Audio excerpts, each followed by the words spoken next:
কদিন ধরে ভাবতেছি খবর করব বালুরঘাট শহরে ষাঁড় গরু রাস্তায় তাণ্ডব, যান চলাচল ব্যাহত।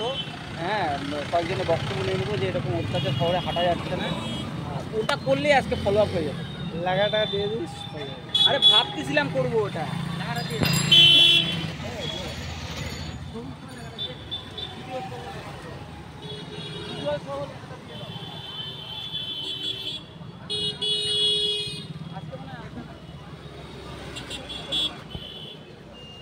ফোন কর।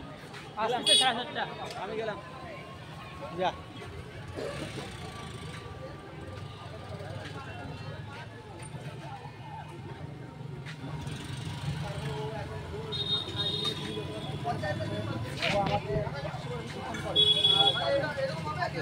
যখন আইডিটা পাই না ও খালি করে দাদা আমার ব্যক্তিগত ব্যাপারটা সেইভাবে আমি চেষ্টা করে তোর আইডিটা করতে সত্যি কথা বলতে হয় না।